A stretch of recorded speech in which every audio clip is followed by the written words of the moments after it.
welcome to a new episode of Weird Crime with Weird People. I'm CJ, and I'm here with Kiki. That's right, musical styling. That's right. That's right.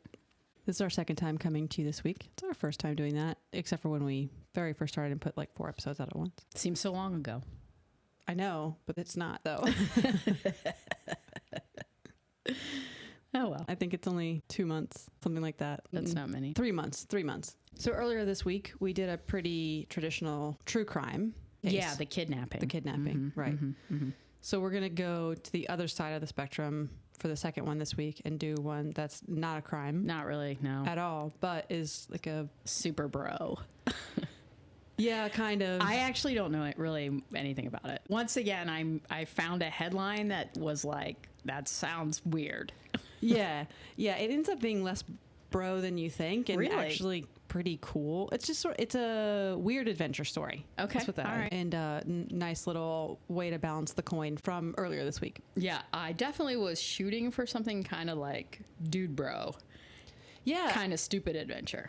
Yes. And the little teensy blurb that I read was mocking them. So, yeah, I, having done the research on it now, definitely don't feel it's dude bro and think it's actually kind of cool. okay. So Maybe you're an undercover dude bro. how dare you? I mean, I'm just tossing it out there as a possibility. This is like a car story, and the very last thing I am is a car bro. Not even undercover. All right. Just making sure, just throwing it out there, just putting everything out on the table. Sure. What we're going to talk about today is a place called the Darien Gap Okay. and the attempt made to traverse it. Traverse. Yes. Do you know what the Pan American Highway is? No. Okay. The Pan American Highway starts in Prudhoe Bay, Alaska, so the northernmost point of North America. Mm-hmm. And it ends in the Argentina, in the southernmost point of South America. Okay. All right, I get it. It is a road that goes the whole way. And there's like an official route, and then there's like kind of through the United States, there's like 2 different ways you could go, and then it meets back. You can't see our hands, but... Oh, yeah, I'm sorry. I'm doing hand gestures. Yeah, there's a lot of curvature happening. Yeah.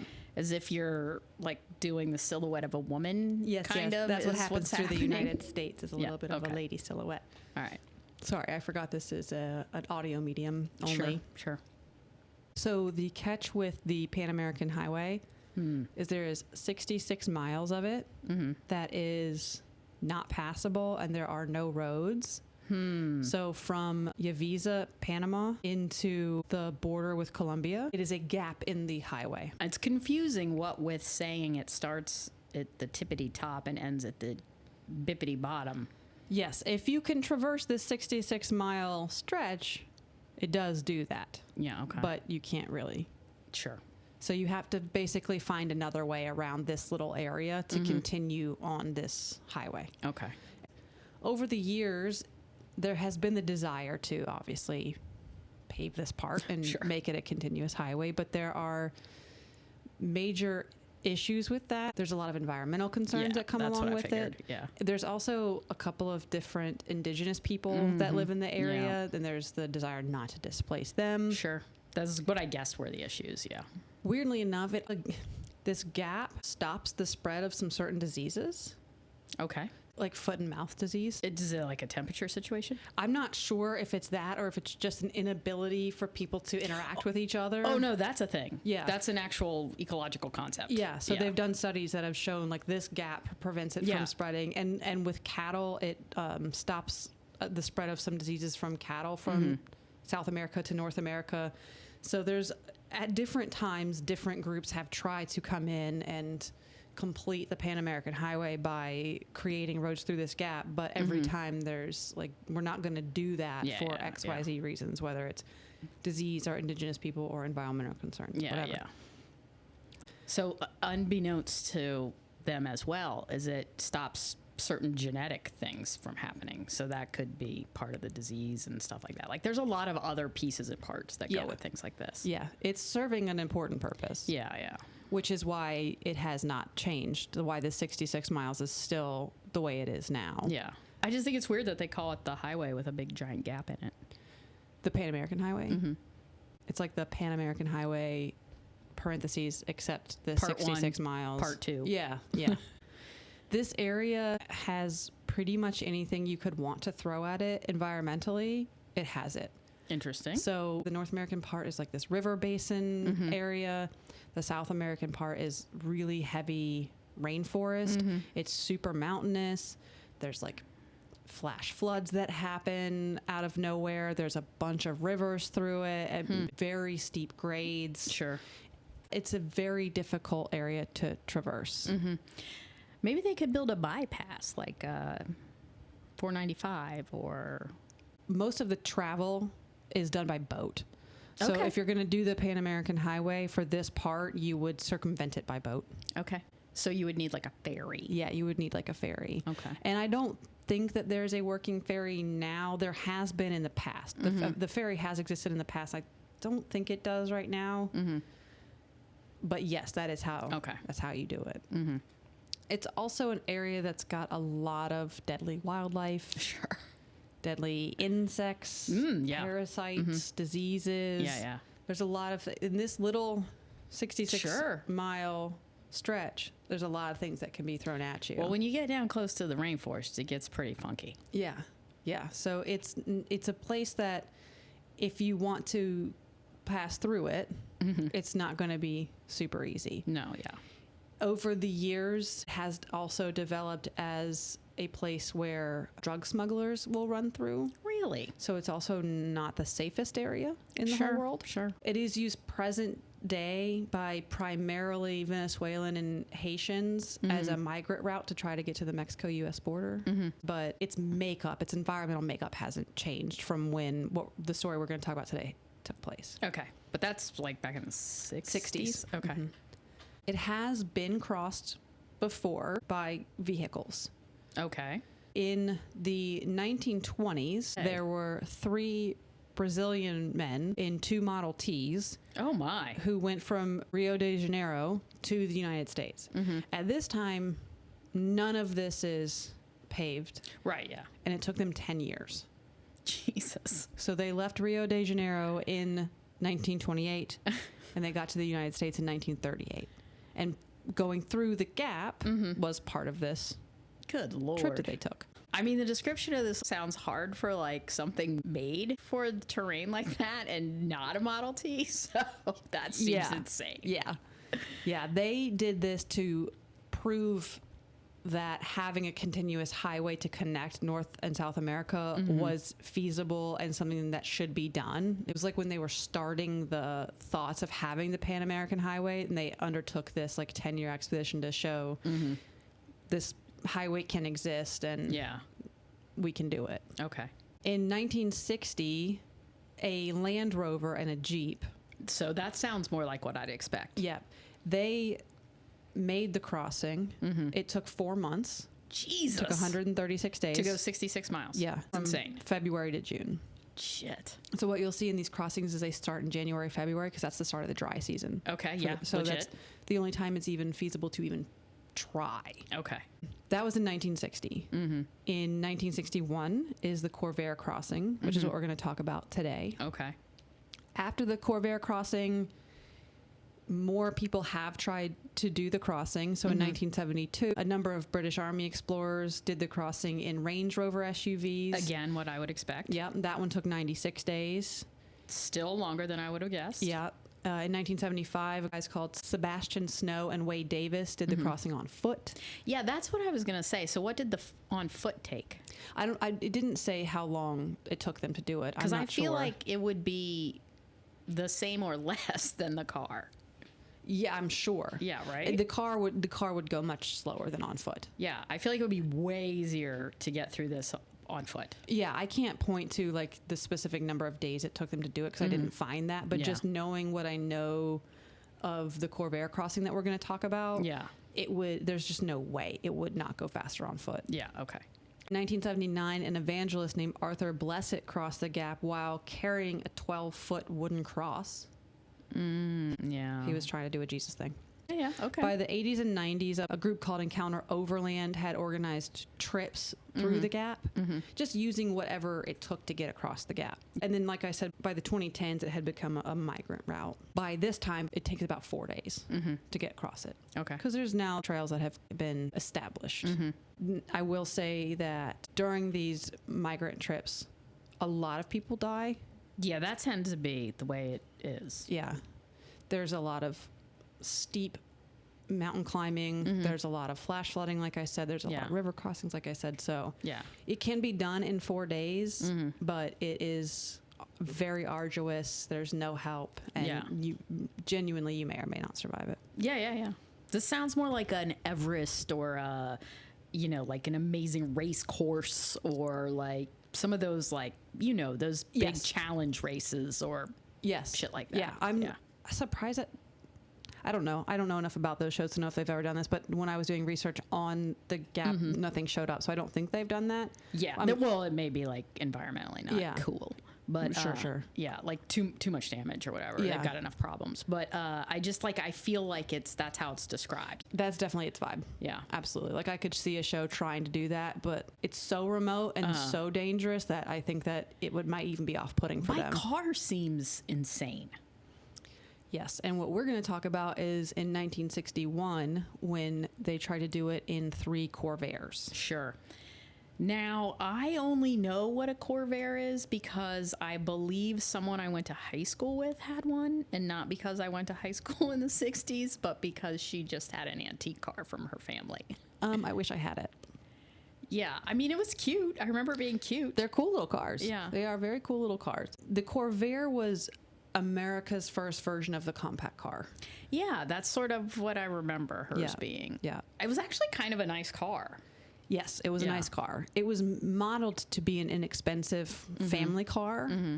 So the big thing about the Corvair when it came to America, which it rolled off the line for the first time in 1959, is that it had a rear-mounted air-cooled engine. Okay. The rear-mounted engine started being developed during the Second World War, a little bit before the Second World War, by the Germans. They had this concept called a people's car, and they wanted every German family to be able to own a people's car. Okay. So Dr. Ferdinand Porsche, or Porsche, I honestly don't know. I don't either, and I've always wondered. Me too. I honestly don't know. So Dr. Ferdinand Porsche and an Austrian called Hans Ledwinka got together to work on this project. Okay. It is thought that they did this at the behest of Adolf Hitler. Sure. Because even though he could not drive, he was a car guy.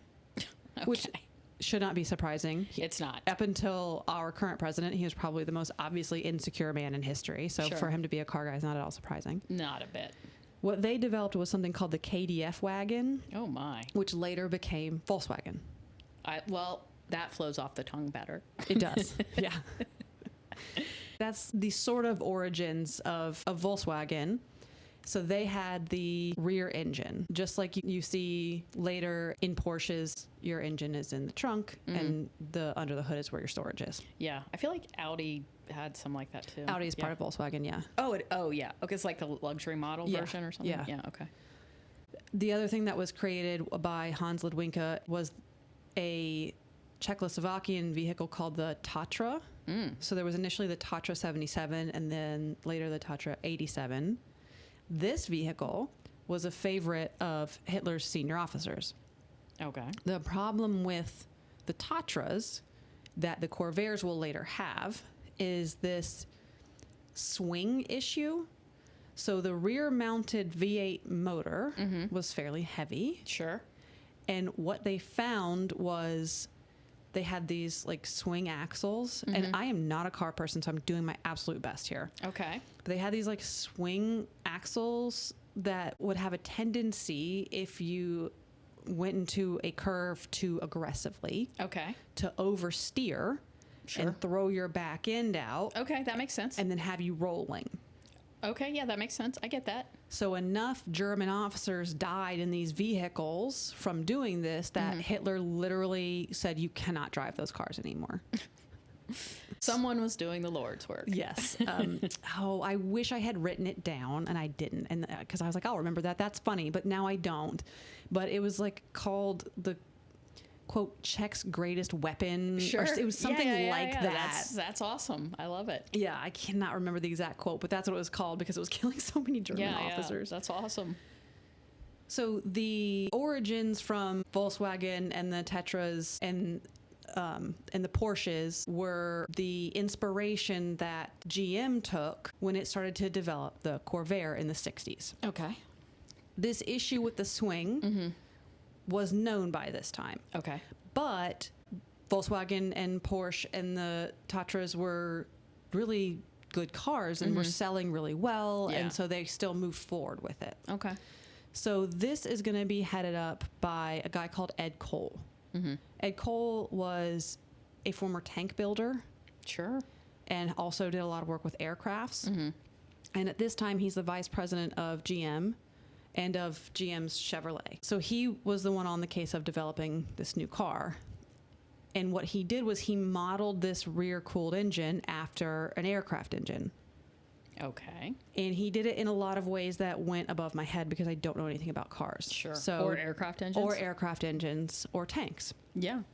So he put it in the trunk, the engine, and he gave the car all-wheel suspension, and he set the chassis low so it would have like a sports car look to it. Okay. The issue, like I mentioned earlier, is that the Corvair was supposed to be an inexpensive car that everybody could buy.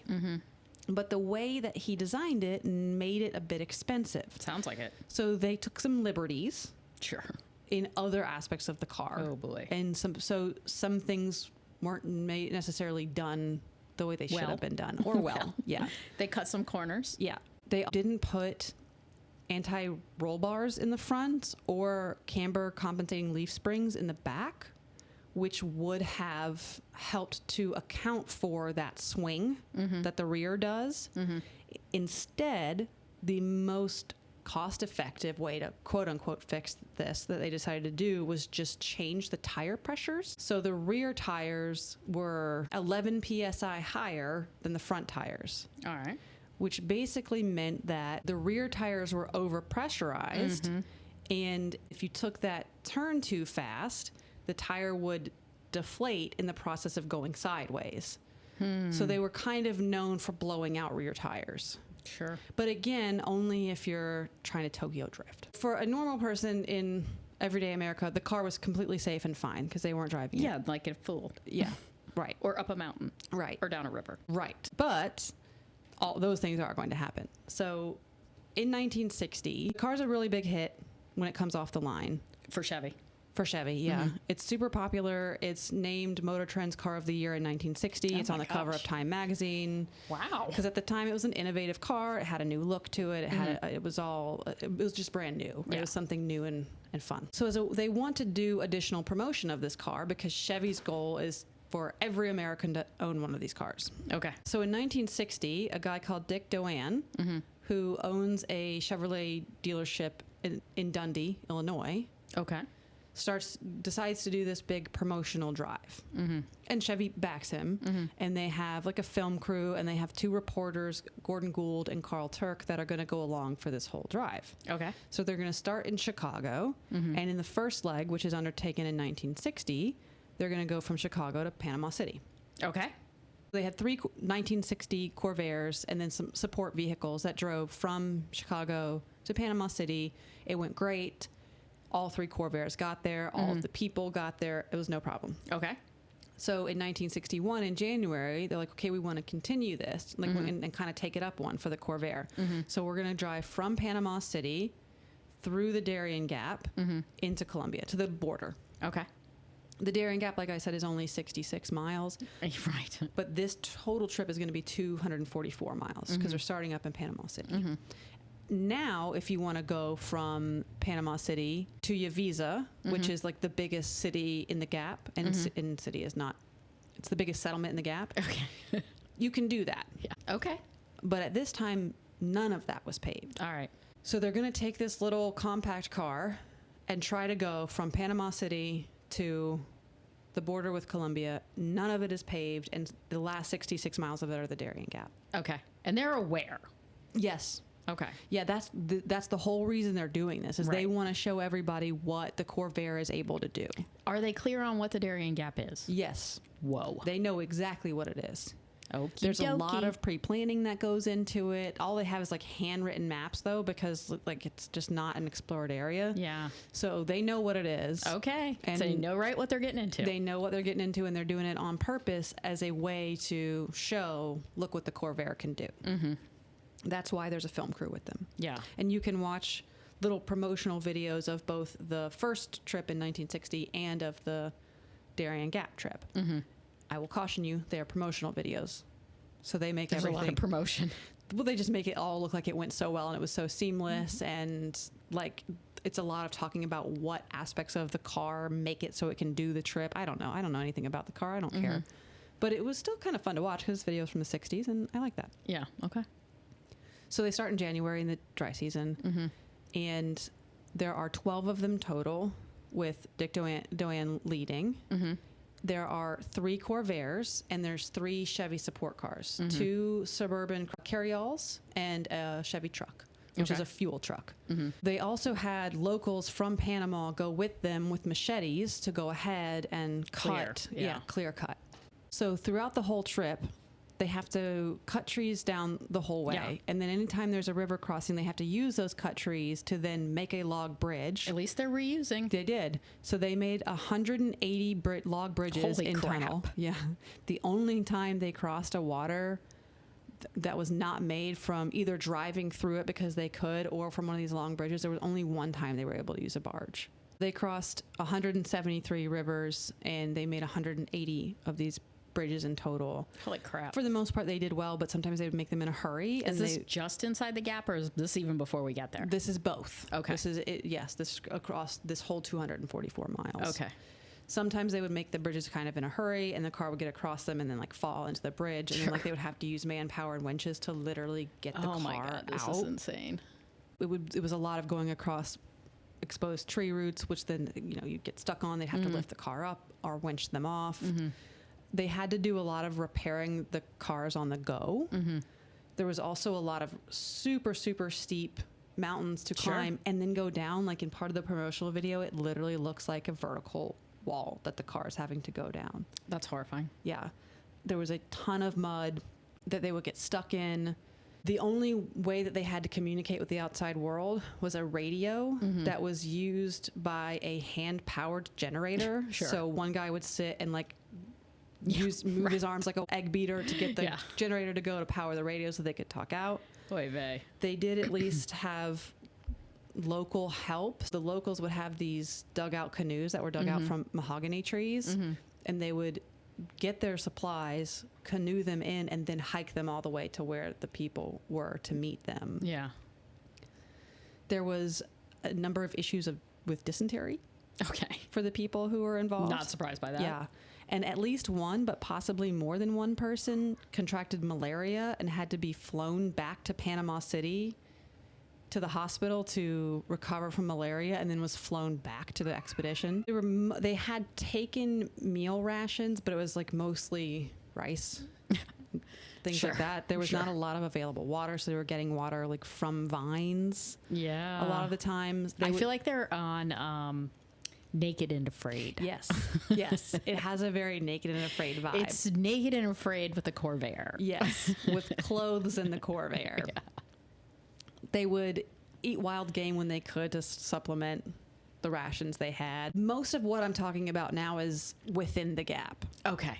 Yeah. So not all of it. Some of it started before the gap, but the worst of it, all the super mountainous terrain, the inability for anybody to get to them, the radios having to be the hand-powered radios, most of the river crossings, that's all in the gap. Yeah. The whole time they're taking details of the trip and they're reporting them back to something called the Darien Subcommittee. Okay. Which wants to extend the Pan American Highway through the gap. And at that time, even like through Panama City down. The total trip is 244 miles. It took them 107 days. Jesus. Which is about 2.3 miles a day. But again, like I feel like on foot, you're going to get somewhere between that number and maybe 8. Yeah, you would do this much faster on foot. You do this much faster on foot. Like this seems insane in like a family sedan. This seems like insane. Was the promotional video actually from this situation? Yep.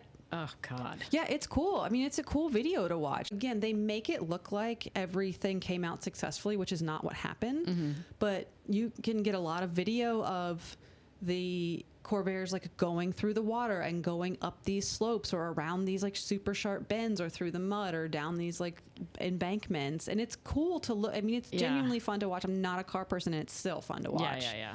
But you can also see when one of the winches broke and the truck rolled back down the hill into one of the Corvairs, and then they had to stop everything and literally do welding repair out in the jungle just on the go. That's ridiculous. It was just a really cool, I mean, it was an adventure story. It was a really cool adventure story. And yeah, it's like, yes, it's definitely silly to be like, I'm going to take my family sedan and try to go through the Darien Gap in it. And like, it's silly. Yeah. But only 2 of the 6 vehicles that started actually made it through the whole journey, and it's 2 of the Corvairs. Yeah, that's crazy. Yeah, the 2 carryalls and the fuel truck did not make it all the way through. I wouldn't have expected the fuel truck. Right. Yeah. The biggest bummer to me is that the 3rd Corvair, they lost it 1 mile away from being done. Oh. It ran out of fuel, and there is some debate about this. It did run out of fuel. Yeah. And they left it there. What has been in print is that it ran out of fuel. They went to go get fuel. And when they came back, all of the expensive parts had been stripped out of it, and they couldn't go anywhere. That's what I wondered. Yeah, I was like, because a mile, let's just go get someone stay with it, though. Yeah, by that time they were down to just the other 2 Corvairs, but still, someone stay with it, right? Yeah. But they didn't. They all went to get the fuel, and they came back. And my thing is, go another mile without the expensive parts. Just push it. Yeah. Like, you guys have pushed these vehicles, literally winched and pushed and pulled and lifted these vehicles for 65 miles. Yeah. The cool thing about this car is that they did leave it there. So it's still out there. So if you want to go do this hike or go to this area, you can go see this Corvair that's like now, rotted out, but is there. But it's still cool. Yeah. I would love to go see it. Yeah. So they end up getting through this whole trip. 2 of the Corvairs make it. All 12 people do make it, even if they have to be flown out for a little while and flown back in. Even if they do get malaria. It ends up being the only crossing of the Darien ever made in a passenger car. I would guess so. For reasons that I feel are obvious. Right. Yeah, like I said, it's in the beginning. It's not a crime story. It's just a fun adventure story. I know you sent it because you thought it was something else. Yeah. Well, the hot take I had on it was, look at the dum-dum and his decisions that he made taking this crew out and trying to do this. And it was like kind of more of a funny kind of thing. Yeah, which you could definitely look at it that way. Yeah, well, I mean, I think it speaks to how you want to edit your stories, right? Yes, that's exactly, exactly. Because all of the articles I found on it are like, this was actually a cool adventure story. And now, if you just watch the promotional videos, then it looks like everybody made it at the end. Like, you only see the two of the Corvairs actually drive across the border and to this monument that signifies the border crossing. But the way they shot it is the rest of the trucks are just behind them. They angled the camera specifically so you just see those 2. They don't happen to mention that nobody else made it. None of the other vehicles made it or anything like that. Yeah. But it's just it's a cool adventure story. Yeah, I was hoping for some dude bro antics for sure. Some craziness that occurred on this adventure. Douchey bro craziness. Yeah. So where is the rotted out car? Where? It is 1 mile from the border of Colombia in Turbo. Do you think, is there like a plaque or something so people know what it is? I've seen pictures of people with the car. I haven't seen a plaque with it. I just wonder, like, if you ended up there and you didn't know the story, you'd be like, what the hell? Clean up this shitty car. Yeah. I don't know. I didn't see a plaque in the pictures, and I actually did see a lot of articles that are like, why is this rotted out car in this location? Yeah, so probably not. So I don't think it is. I don't think so. I think they literally just left it and kept going.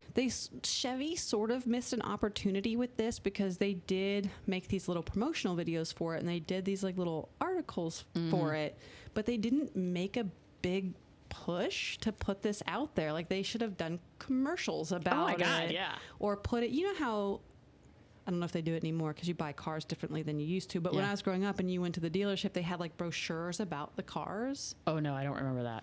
They didn't put any of the pictures from this extravaganza on any of the car brochures or That's anything ridiculous. like that. Yeah. Yeah. So I would have that shit driving up like a rock. Yeah. Wasn't that Chevy? Yes, Didn't that they was, use what's his name? Was it Springsteen? No. It's the guy you like. Fuck. Turn the page guy. Bob Seger. Bob Seger. Yeah, Bob Seger sang Like a Rock. Yeah, I would have this all over the commercials of them driving up stupid shit all the time. Literally driving up little like rocks that are on in sound stages and stuff. Yeah. And the one where the person's driving up like the water runoff thing, like Yes, I know what you're talking about. It even says on the commercials like closed course professional driver. Yeah. How would you not? This was not a closed course or professional No, drivers. I would still be putting these up if I was Chevy. I I'd be think like, so. this is what a good car I make. I think so too. And none of the people who went were professional drivers at all. They were like, one of them was like a rug salesman or something. Well, we may not want to advertise that because who knows? Well, then we'll get more stories because the dum-dums will come out and try to go do it. Yeah. Yeah, so it's definitely a good example of like you can edit this to make it be what you want. Yeah, because I read like a headline with like 2 sentences, which was the name of one of the guys. I don't know which one. Probably whoever. Yeah, probably Dick. Yeah, probably like. He takes his buddies on this really stupid adventure in these cars through this gap that is like not made for cars. So here's my question for you. Is it not a stupid adventure because they succeeded? Like, had they not succeeded, would it have been a stupid adventure, bumbling, silly story? But the fact that they actually did make it all the way through kind of takes that away from it? I think it's just how you pitch it. How you pitch it? Yeah. So, like you thought it was like a cool adventure journey, right? Yeah. Like, so that's how you pitched it. Yeah. And so that's different than this guy saying this guy took all these people out there and this fuel truck and these other cars and made these really stupid decisions. Like, it's just, that's it. That's all it is. It's just whatever your slant is. So what's yours? Well, I'm not a car person, so I don't care. I mean, I don't know. Like, it could be a fun adventure, but I'm not into the car. Like, it could have just been a fun adventure, car or no car. Like hiking or whatever. Yeah. I'd be more into the details, I think, of the adventure and less of the car. I know this is about the car. Yeah, the point is that they took this. They did this for the car. They did this for the car. Yeah. No. I totally get that. But that's from my piece. My slant would be. I'd be more interested in the trials and tribulations that occurred in the however many days were specific to the gap. That's funny because the thing that I think that makes it the most interesting is the fact that they took that specific car and tried to do it in that specific car. Yeah, I mean, that's cool. But you don't care. It's okay. You don't have to care. No, it's not that I don't care, I guess. I mean, I don't care about the specifics of the car at all. Right. It's a passenger car. Like, that's the extent of all I need to know. Like, it can be that broad for me. Like, this is a passenger car versus an SUV or like, it's insane that you would do this with a passenger car. Yeah. Totally insane. But I still think it would be interesting to know more of what happened. Well, what you wish is that these guys from the Chicago Tribune or some of the guys who were along had like kept a journal or something so you could get more detailed, because there's not right. It's just whatever was videoed or I ended up on car forums trying to get more information. Yeah, because it's about the car. Right. It's about the car. Right. So there's just not that like on this day this happened. Like, it doesn't even specify how many people got malaria or anything like that. That would be like, to me, the interesting part. Like, today we spent the entire day going 1 mile because Jeff did XYZ with some tire and we were fucked. Yeah. Yes. Yeah. I don't disagree with you. Yeah. That would have been a lot of interesting information to get. Yeah, no, Chevy's not going to pay for that. They don't want you to know what Jeff did with the tire. No, Chevy doesn't want you to know that only 2 of the Corvairs and none of their quote unquote off-road vehicles made it. Yeah, I would definitely not. Yeah. Would not mention that off-road vehicle situation. But anyone who has a Chevy truck that's ever tried to pull a trailer knows it just does not do a good job compared to its competitors. It just doesn't. Yeah. And so I think, maybe the little blurb I saw or whatever was maybe from somebody who was, maybe he was a Dodge Ram guy. And he was like, look at these dumbasses taking this Chevy passenger car, making all these bad decisions with all their other cars. What a dum-dum. Right? So, no, I was prepared for this to be like stupidity at an insane level. Yeah, and they weren't that stupid. Yeah, no. Well, I mean, I'm into an adventure story. Yeah. For sure. Like, I like adventure stories. I just wish I knew more about the, because there could be some really neat stories about how they got through stuff or got the car to make certain passes that they thought would never make. Yeah. And fail on ones they thought for sure it would get through. Yeah. I would like to have that information too. And the closest that you're going to get is those promotional videos that are like, it's wide wheelbase or narrow wheelbase.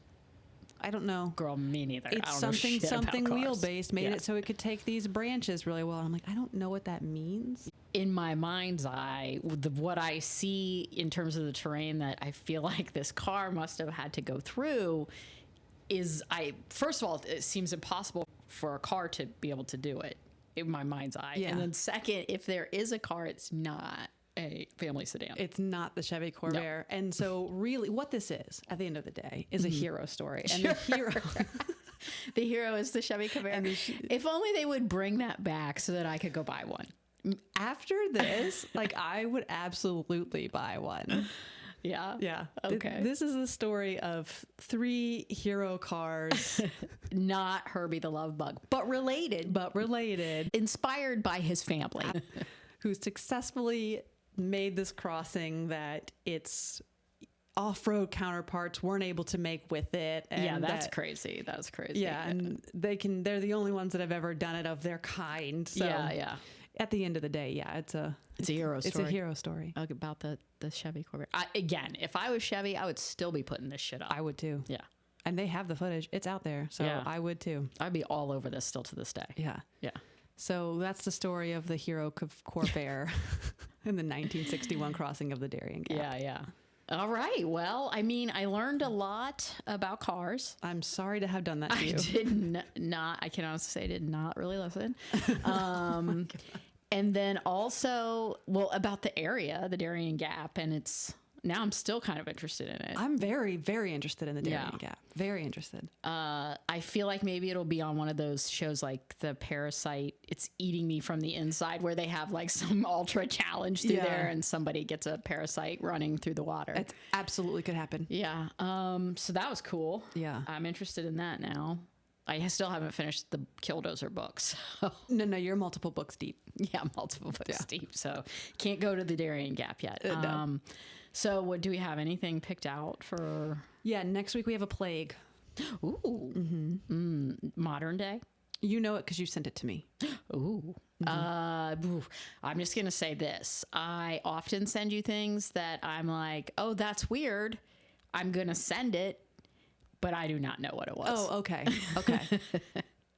Then you'll find out with everybody else. I even think I know which one, and I still am not sure what it was. Yeah. It's a plague episode. Yeah. I feel like we need to alter our name because of the crime piece or something, or we just need to make it clear that it is not necessarily a real crime. I'm just throwing it out there. I mean, I just don't want to be misleading with the title. Right. Yeah. So if you're listening and you have an opinion on that, just you can send us a message on Instagram. That's the best way to do it. Yeah, definitely. I don't check anything else. I barely check that. Yeah. But yeah, let us know if you think we should do some rebranding since we're not only crime focused. I think we're kind of leaning more into, as we evolve, like stories. I mean, occasionally they do involve crime, but... Let us know if you think we should rebrand to Weird Stories with Weird People because the stories are so much more interesting and it opens up a lot more doors. Yeah, I was just tossing it out there. Yeah. See what people think. If you see a change and it now says Weird Stories with Weird People, it's still us. It's still us. Hi, we're still here. It's exactly the same thing. It's exactly the same thing, only it's more accurate. So that may be coming down the pike. We will talk about it and let you know. Okay, cool.